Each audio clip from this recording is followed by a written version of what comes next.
ډېر ناروغان په خپله د 7 نه تر 10 ورځو پورې جوړېږي. په ښوونځیو او د ماشومانو ورځني ساتنو مرکزونو کې په تیزۍ سره خپرېږي. تبه، د ستوني درد، د خولې درد او ټوخی، په پښو او لاسونو باندې دانې او سوروالی او HFMD ناروغ سره یې لیدلی وي، نو د خپل ډاکټر سره دې په اړیکه کې شي. د HFMD ناروغي ساري ده، یعنې په دې مرض باندې مبتلا شخص نور خلکو ته دا مریضي په اسانۍ سره انتقالولی شي. د امریکا متحده ایالتونو کې هیڅ داسې واکسین نشته چې د دې میکروب یعنې HFMD مقابله وکړي. ماشومانو ته د لاسونو مینځل ور زده کړئ چې څنګه کولی شي د HFMD د خپرېدو مانع شي. ستونی یا مری کېدای شي د اوبو یا نورو مایعاتو د تېرولو په وخت کې درد وکړي.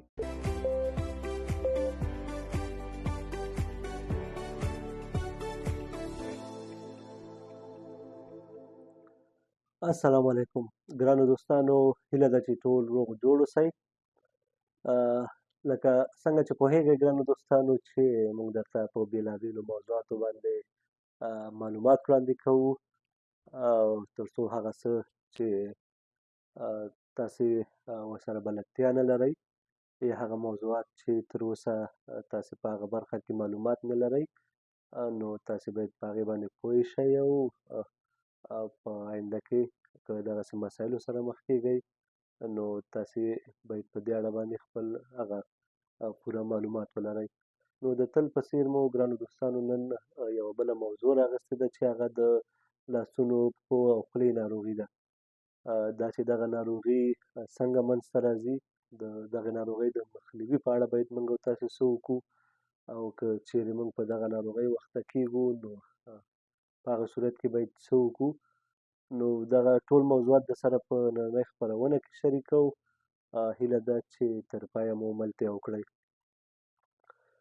ګرانو دوستانو، د لاسونو، پښو او خولې ناروغي یا HFMD په هغو ماشومانو کې چې عمرونه یې تر 5 کلونو کم وي ډېره عامه ده، خو کېدلی شي چې هر څوک په دغه ناروغۍ باندې اخته شي. ګرانو دوستانو، دغه ناروغي تر ډېره حده خطرناکه نه ده، خو ډېره ژر خپرېدونکې ده. د دې لپاره چې د ناروغۍ د خپرېدو مخنیوی وشي باید خپل لاسونه بار بار ومینځو. HFMD یوه عامه ناروغي ده او معمولا تبه او یو شمېر د پوستکي ناروغي لکه دانې او د پوستکي سوروالی مریض ته پېښولی شي. په ښوونځیو او د ماشومانو ورځني ساتنو مرکزونو کې په تیزۍ سره خپرېږي. ډېر ناروغان په خپله د 7 نه تر 10 ورځو پورې جوړېږي. په دغه ناروغۍ باندې اخته اکثره ناروغان د 7 نه تر 10 ورځو پورې په خپله جوړېږي او په ځینو ماشومانو کې د 7 څخه تر 10 ورځو پورې د ناروغۍ خفیفې نښې راڅرګندېږي چې دغه نښې په لاندې ډول دي: تبه، د ستوني درد، د خولې درد او ټوخی، په پښو او لاسونو باندې دانې او سوروالی. د HFMD ناروغتیا پیچلتیا پېښې ډېرې کمې دي. د دغې ناروغۍ عمده علایم دا دي چې په لاسونو باندې او د پښو په تلو باندې سوروالی او دانې راخیږي.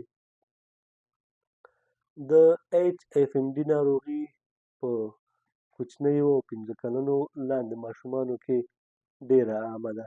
که چېرې یو مېرمنه حامله اوسي او HFMD ناروغ سره یې لیدلی وي نو د خپل ډاکټر سره دې په اړیکه کې شي.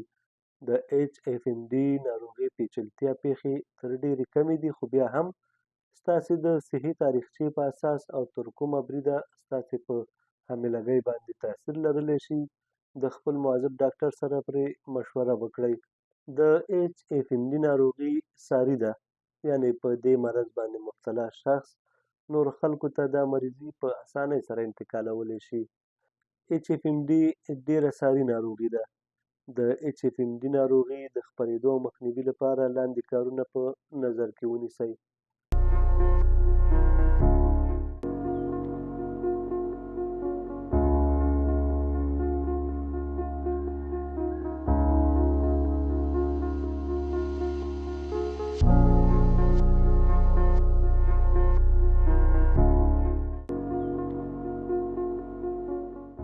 د لاسونو بیا مینځل په صابون او اوبو سره د 20 ثانیو لپاره په خاصه توګه د ماشومانو ډایپر د بدلولو وروسته د تشناب استفادې د ټوخي او د پرنجي پر مهال خپل لاسونه پاک ومینځئ. د ماشومانو سره د لاسونو مینځلو برخه کې کومک وکړئ او د ټوخي وروسته یې پاک کړئ. په ناپاکو لاسونو خپل مخ مه لمس کوئ، خصوصا سترګې، پوزه او خوله. هغه ځایان او شیان چې په ګډه استعمالیږي لکه د ماشومانو د لوبو شیان او د دروازو لزګرونه دا باید په منظم ډول پاک او د وپاشي شي. هغه کس چې په دغې ناروغۍ باندې اخته وي د غاړې ورکولو څخه ډډه وکړئ. د امریکا متحده ایالتونو کې هیڅ داسې واکسین نشته چې د دې میکروب یعنې HFMD مقابله وکړي. ماشومانو ته د لاسونو مینځل ور زده کړئ چې څنګه کولی شي د HFMD د خپرېدو مانع شي. HFMD معمولا ډېره جدي ناروغي نه ده. اکثره خلک په خپله د 7 څخه تر 10 ورځو په جریان کې ښه کېږي پرته له صحي درملنې. ستاسو او ستاسې ماشومان د ناروغۍ په وخت کې کولی شي د وقایې او د ناروغۍ د ځینو نښو په اړه بعضې قدمونه واخلي. د دغې ناروغۍ په اړه کولی شئ چې تاسې د دغه یو څه درملنه په کور کې وکړئ. د درد او تبې لپاره کولی شئ بعضې د درد ضد درمل له درملتون واخلئ تر څو د تبې او ستوني درد په وخت کې ترې استفاده وکړئ. د بدن د اوبو کمبود یا ډیهایډریشن څخه مخنیوی وکړئ. تاسې او ستاسې د ماشوم د ناروغۍ په وخت کې کولی شي د وقایې او د بدن د اوبو کمبود او د ناروغۍ د ځینو نښو په اړه بعضې قدمونه واخلي. کافي اندازه څښاک وکړئ. ستونی یا مری کیدای شي د اوبو یا نورو مایعاتو د تېرولو په وخت کې درد وکړي او ستاسې ماشوم د نورو اوبو د څښلو څخه انکار وکړي. لیکن تاسو باید ځان ډاډمن کړئ چې آیا ستاسې د ماشوم بدن اوبه پوره کړي او که نه. ښوونځي ته باید هغه ماشومان چې هغه په دغه ناروغۍ اخته وي کله ستانه شي. د HFMD ناروغي معمولا عادي ناروغي ده. ماشومان کولی شي د ماشومانو ساتنې مرکزونو او ښوونځیو ته لاړ شي. لیکن که لاندې علایم ونه لري، که چېرته ستاسې ماشوم ډېره تبه ونه لري یا د ستوني درد او د خولې درد ونه لري، د خپل ماشوم د ابتدایي ډاکټر سره په هغې صورت کې مشوره وکړئ که د ماشوم بېرته ښوونځي ته تګ په اړه ډاډه ناستئ. ځینې محلي صحي څانګې له هغې ماشومانو چې په HFMD ناروغۍ مبتلا وي غوښتنه کوي چې په کور کې پاتې شي تر څو د دغې ناروغۍ د پاشېدلو مخه ونیول شي.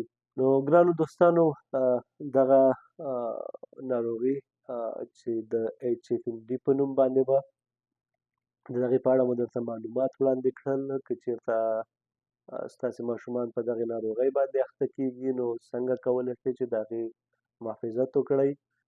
لکه څنګه چې موږ درته د خپرونې په جریان کې ویلې چې دغه ناروغي ډېره جدي ناروغي نه ده، خو تر ټولو مهمه مسله یې بیا دا ده چې دغه ساري ناروغي ده او ډېر په اسانۍ سره د ناروغ کس څخه روغ کس ته انتقالېږي. نو هیله ده چې تاسې که چېرته په دغه ناروغۍ اخته کېږئ او یا مو د کور کوم غړی په دغه ناروغۍ اخته شي نو باید ډېر محتاط اوسئ تر څو دغه وایرس ونه پاشل شي او له ناروغ کس څخه روغ کس ته لاړ نه شي.